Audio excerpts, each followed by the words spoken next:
The peppers, Jacques, are looking pretty damn good still, actually. Actually, they are looking really good. But we need to decapitate them. This is the pepper apocalypse.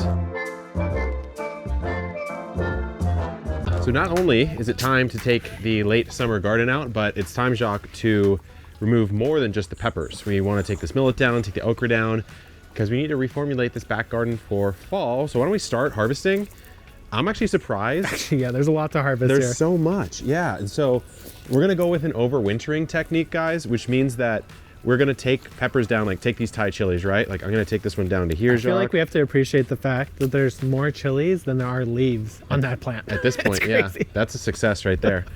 So I'm gonna do it like this, Okay. So, and then I'm just tying them in bunches. okay, perfect. So we could just prune the branches as a collection? Yeah. Okay. That's what I'm thinking. That's easy. I could do that. The reason why is because, well, why don't you share, Jacques? Because you were lamenting how many peppers you grew this year. Well, I was saying is that next year I want to grow less hot peppers because they are insanely prolific. This is one Thai chili just like you have. Yeah. And on it, there's like 200, 300 peppers. Yeah. And that's more than I ever need for a season. So what we're trying to do here is just save the favorites, right? Right. Yeah, save the favorites because peppers are perennial, right? Technically, and if you overwinter them, which we'll show you how to do, they will come back. And if you have a like second-year pepper, like a second-year jalapeno or Thai chili or really anything, it'll be prolific. It'll grow extremely well. And so why not just do that and not worry about restarting it again and then experiment with the weirder varieties from seed next year. It saves you, I want to say, like 2 months, a good 2 months at least. It's at least 2 months. Yeah, it's at least 2 months because all these nightshade crops, you know, peppers, tomatoes, eggplants, they're all kind of slow to start. Maybe not slow to sprout directly, but slow to get to a transplantable point. Oh wow, I lost a lot of these actually. Maybe we'll save your Thai chili because this one's lost 2 stems like really low. It might not be worth. Like in terms of the plant itself? Yeah, yeah.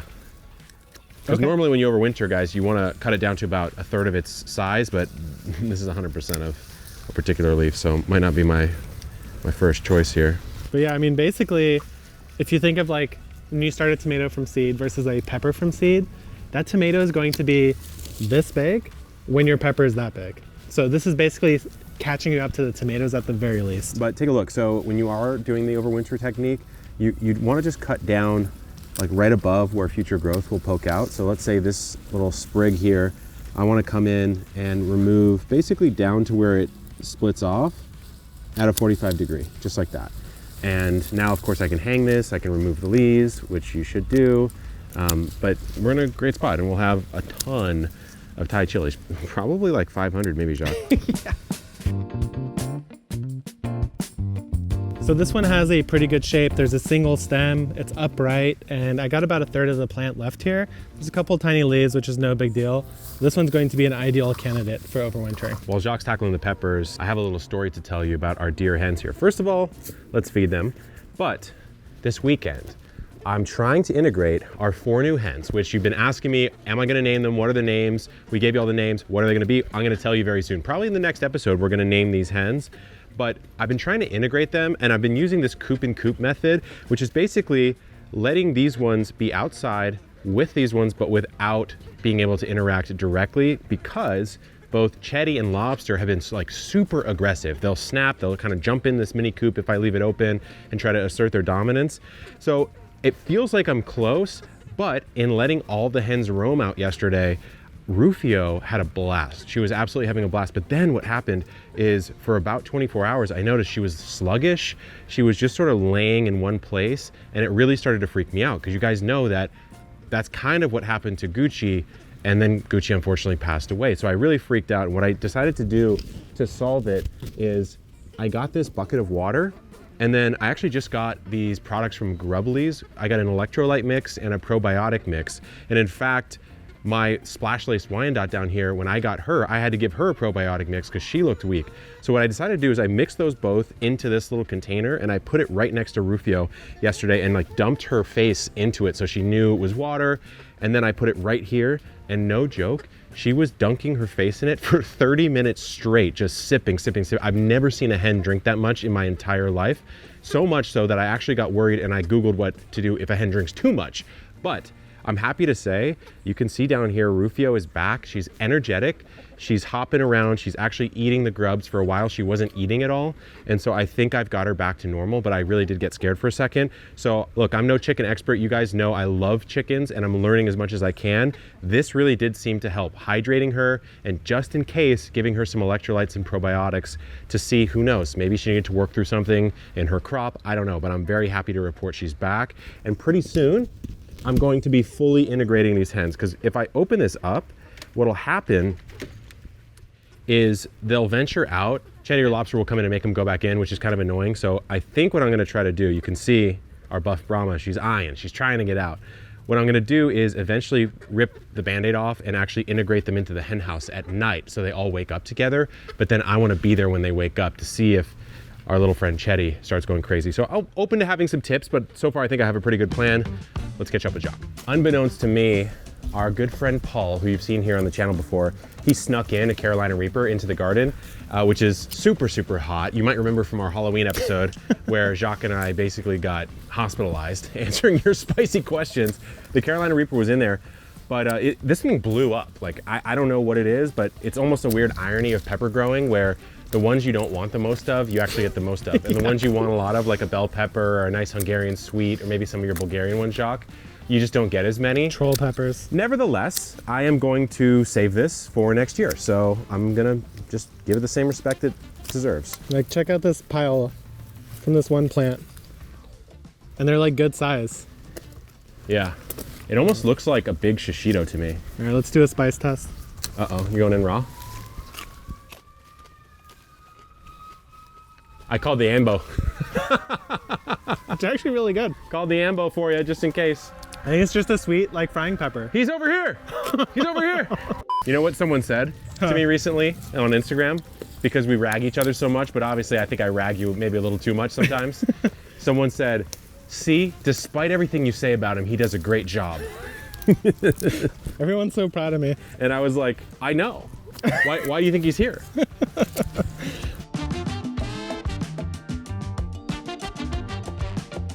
I don't know about you guys, but these are the ones that I've seen by far more than any other. Yeah. And I looked it up before and I can't remember right now off the top of my head. We'll put it up on the screen for you guys. But they're definitely the most prolific caterpillar this year. They are at out least there. Here. Yeah. Every year, man, you learn something new. Just in this space, because I've known you for 3 years now, probably. Yeah. And then we've known this garden space for roughly that long. And you just learn something crazy every year. Like, yeah. It's never the consistent. leaf-footed bugs, right? Leaf-footed bugs this year were insane. Those new caterpillars. I thought what was interesting was all the new diseases that came in this year. Yeah, a lot more pretty fungal. frustrating. Woo. All right, spice test number 2. All right. Woo. Go. Oh yeah. He's over here. He's over here. We could go. We'll just prune back a little bit more. But that sounds like it's got a lot of roots. That looks good. Yeah. Oh yeah, it's probably fine. I think that's good. It's probably fine. But what you're gonna wanna do with this one is pot around it and like, because the beauty of doing what we're doing here, guys, is that you get to scape this tree, right? So let's get really particular, Jacques. Like, here's what I would do. Because what's gonna happen is you're gonna get new growth coming from right underneath the cut points. Totally. So you need to think like, in what way are they facing? What size? Like, do I want one coming out here if this one's here? Probably not. So I think I'd rather have the lower branches be branching from a lower point, right? This is like another important thing for overwintering is that now your plant's starting here. Yeah. It's gonna grow out to here. Yeah. Right? Yeah. So if you have the ability to trellis it later, that's fine. But if you want to keep your plant compact and overwinter, then you're probably gonna want to cut pretty low. Yeah. And so I don't think I want to take this Y out. I think No, that's a little too aggressive, but I am gonna remove actually, that's about it. That looks pretty good. I think that looks good to me pretty too, good. yeah. So if you want like mileage out of the garden, believe it or not, you could actually do this with your eggplants. Any sort of plant by the end of the season that has like a bit of a hardish stem and doesn't go through its full cycle, you could do it with. So an eggplant, a tomato, and a pepper, you could. Now the only reason I don't do it with the tomatoes is because for me, I always want to try new tomatoes, and also tomatoes, the stem is just not as hard as a pepper, and it tends to succumb to more disease by the end of the season. Whereas if you take a look at the stems of these peppers, they're very woody and very resistant, right? Like almost nothing's gonna happen here. Absolutely. This one was that one that you just grew. The right? Hungarian. Yeah, I like that. So I think that's worth saving. I think that's worth saving. Or at least trying. Yeah. So the pepper roots kind of fan out on the surface a bit, and they're gonna be splayed out like this and then down. And so you wanna kind of come around and cut out that silhouette. And just pop it out. We might be going a little too long on this section, Jacques, but yeah, it's all good. So if you can get this much root material, you're obviously gonna be in a better spot. So I feel pretty good about this. But I just need to put a base layer of some of this soil down here. I will say, guys, we have an app now. So if you're on the iTunes store or the Google Play Store, you can just search Epic Gardening. We have an app. It's got everything on our store. It's got our blog articles and our links. What should you just pull out there? Look, here's my overwinter. Oh, beautiful. It should make it, right? Oh yeah, that looks like some deformed That's turnip. gone. Yeah, that looks like a nightmare. No, but the app's got everything you can shop for and more stuff being added all the time, but also every blog article that we've ever written, and there's over 1,500 blog articles on how to grow stuff, and more features are coming soon. So check out the app, we'll put it down in the description. Okay, so I have the troll pepper this year. This is the purple beauty, quote unquote. Oh yeah. This, for those of you— The great bamboozle. Yeah, for those of you who don't know, there was something called Peppergate that happened this year. And basically what happened is a seed supplier who supplies many companies, actually Botanical had a little bit of an issue with this as well, they just packed the wrong seeds in bulk. And so everyone thought that they were packaging up like jalapenos or any other pepper, but it ended up being different peppers. So like thousands of gardeners around the country grew peppers they thought were something, and then they just became something else. And we're actually one of them. This is supposed to be a purple beauty. It is some random pepper. Yeah, that was one of the primary ones affected. Yeah. So we had some millet snuck into the garden this year. We did try using some of it in our recent Be Proud of Us cornbread is what I'm gonna call it here on the channel. Hey, it's scones. Scones. Well, it didn't turn out to be scones. It was like a corn cake. But anyways, we didn't really use a lot of it. So most of it's still here on the plant. And I'm actually excited, Jacques, when I feel up to it, because it's kind of annoying, to work this into a proper grain and actually see how much grain we get. Because we have like 3 or 4 of these plants. Yeah, there's like a couple patches of them. Yeah, so They're dense too. They're Seems quite like you're dense. getting a decent amount. Yeah, I think we could For get what it is. at least a pound or 2, which is enough millet for me. Hey, Personally, I don't know that's what, more than I've ever needed. I've never eaten a pound of millet in my life, so. But it's also very satisfying to harvest. Yeah, and it's been holding in the garden for a long time. I want to say it's Looking dry. pretty good. I want to say it's like optimally harvestable right now. It seems like because it. it's very dry, you know. So take a look at one of these. They really look like purple cattails, but if you see really close, there's all these there's all these hairs. That's actually not what you want. You want these little purple balls. So these purple balls, inside of them is the millet grain. So that's basically what we're gonna have to do is once these are fully dry, we'll rub off all of the balls or the seeds from this and then do that winnowing process that you do with most grains, where you're kind of letting the wind blow away the lighter material, the heavier stuff, aka the seed is falling to the ground. So we'll see how that goes. I'm actually pretty excited now that I have decided that's what I'm gonna do. So I went on a vacation recently, much needed. I went to Chicago, first time, amazing. And then I went to Grand Rapids for a wedding with my girlfriend. We come back at midnight. You're already like ready to be done. You've had a long flight, like 10 hours. We come back, the entire bedroom, the entire couch, the entire behind the couch, the actual dishwasher, inside the dishwasher, rat poop and mice poop everywhere. I lift up the cushion of the sofa, 3 mice basically go, "What's up, bitch?" Like, I've been here the whole time. And then I literally lost my mind because it was like midnight. I was enraged. I was enraged. I think my girlfriend was like, "Is this guy gonna kill me?" Like, I was really mad. So then I go on this cleaning rampage, and we've been trapping mice. I've caught 8 rats and mice, and I just found another one. I thought I was done with this nightmare.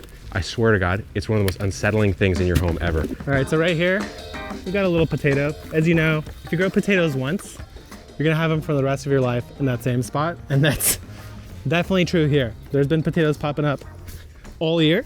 So now, let's see if we actually got anything. Woo! Got like 5 or 6. Are you serious? Yeah, I'm not mad at it. Oh, that one, oh, hornworm. Get out of here, dude. One's chopped in half, a little bite. Well, 5 or 6 potatoes when you weren't expecting any isn't too bad. You want to know the secret, Jacques? It's called amnesia. You just forget a few on accident. And you're Yeah. like, oh, well, you can justify it by, I mean, let me see this. Look, this one got munched on Oh, by that. huh? We don't talk about him. What ate that? It's the mole. Oh, the mole. I forgot that it's here. The mole. But there's evidence. There's We got evidence. one more. Dude, this year. You got one? No. Yeah, we did get one. But what I'm saying is this year, Oh yeah, you're getting hit from all sides. I'm getting like left, Subterranean right, center, up, flies. down, in the house, out of the house, from an exoskeleton creature to a mammal. Like I think there's like a new fish in the pond. It's terrorizing. Like I wouldn't be surprised. everything. And I think There was a just hawk that landed in the chicken coop. well, because they hit lav. This year, and the animals know, right? Like Coming at you. you know when you see those movies and then like the birds fly away and everyone's like whatever, Yeah. and then all of a sudden the tsunami comes. That's what I think's coming this year. That's what's coming for sure. I don't like that. I don't like it. I don't like that. I don't like it. So I figured why not utilize the shed. It's probably a little warmer than I would like, but I'm gonna open the windows up and we'll use the shed as a cool little hanging space for the millet and the peppers. Just a couple nails up top on one of these rafters and we're good. Woo! A little dusty. The lops are out and we need a quick run through the okra, but we will get over to the apricot. And I have to say, Jacques, I say it every time, but you got to celebrate your wins and your losses. Yeah. And you have to be proud of your wins. I really want to say I might have a thing for pruning trees. I think I have like a natural gift for pruning trees because look at the shape of that. It does look like perfectly, like what's the term, chandelier? Yeah, and you remember what it looked like when I moved yeah. in. It was a stick. Absolutely. Coming in and doing a little cleanup on that. A little quick. Dude, these are, okra is just a fast growing tree. Look Yeah. at that. That's Yeah, crazy. because it's not actually very tough. Yeah. Well, it looks pretty tough, but it felt pretty easy to cut. Easy to actually. cut through. I think it's very moist. Yeah. Is what I would say. Here's the goal. I like this size. This size this year I felt really comfortable with. So I need to take the height down to no higher than my eye line, no higher than this. Okay. So all at a base case, let's bring the height fully down across the whole plant and then we'll shape it according to that. So so if there's like this, there's like 4 or 5 branches. Should I just go there I go under. or under? I prefer Okay. to, well, Or should I save like 2? I might save 2, yeah. Okay. But like, see this shoot? Yeah. I'm gonna take this one off like, probably like here. Okay, gotcha. You know? In that case, then I will just drop the top and leave this crown right here. Because we can always work on that shape That's true. after. But you know? can't add it back. So we've begun the transformation of the fall garden, but there's so much more to do because we haven't even touched all of that, including the loofah arch. Stay tuned. Good luck in the garden and keep on growing. Left, Subterranean right, center, up, flies. down,